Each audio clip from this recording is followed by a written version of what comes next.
Sanibona bafethu. Okay, namuhla ngizokwenza okunye futhi. Namuhla ngizofonela laba abadayisa ngamasayithi abadayisa izindlu. Khona indlu engiyibonile la i-RDP House. Iwumalini? Iwu-35,000. Awuthi ngibafonele i-scam leso. Awuthi ngiyakubona.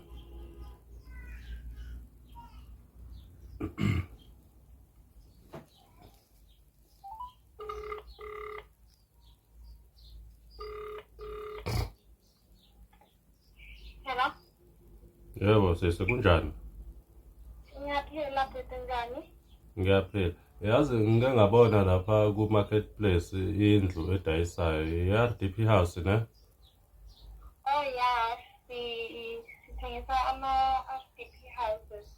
Imalini u-35,000. Yes, 35,000. Manje nikuphi nendawo? Nikuphi nendawo? Sise-Witbank. Oh. Ngoba manje phela ngi-interested mina sesikule ndlu le. Ngi-interested ngempela. Manje kuye kwenziwe njani phela umuntu mhlawumbe uma enesifiso sokuthi ayithenge? Oh okay, ukuphi wena manje? Uhlala kuphi? Oh, ngiseThekwini mina okwamanje kodwa indlu nje ngiyayidinga impela. Oh, so, lo kungafanele ukwenze manje because there's a person I-requestile, she wanted to buy the house. So ngiyalo into lekungafanele ukuthi uyenze ukuthi you need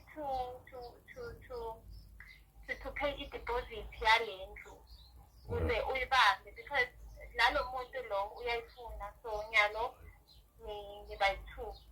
Oh. So ukuze ubambe you need to pay i-deposit ya 30%. Oh, okay. Mhlawumbe-ke ngokhokha ngingakayiboni.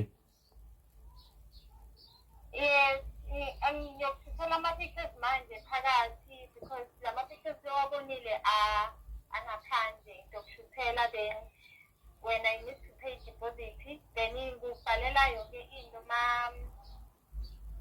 like incwadi yesandi and everything then ngizokunikeza uyothola yonke into but when I need to send everything ma-details wakho. Oh, okay.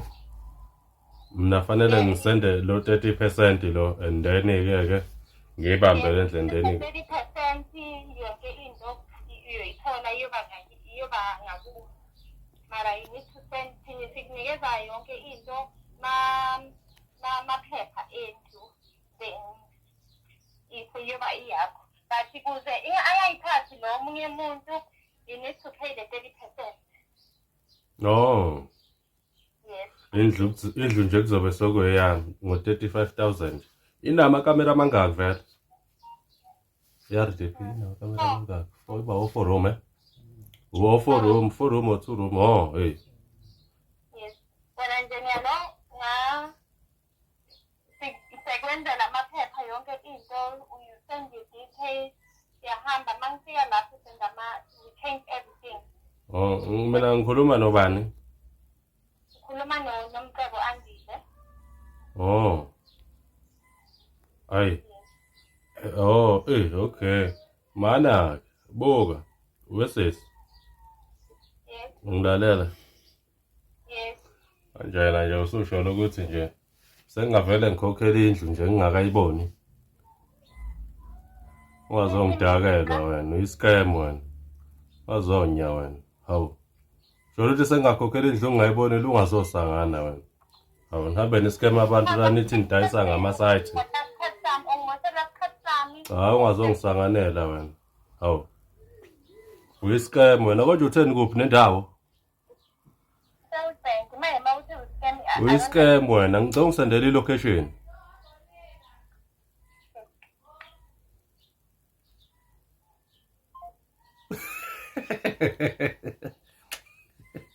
Mfethu uyabona ukuthi labantu bayizike kanjani. Sungathenga indlu ngo-35,000.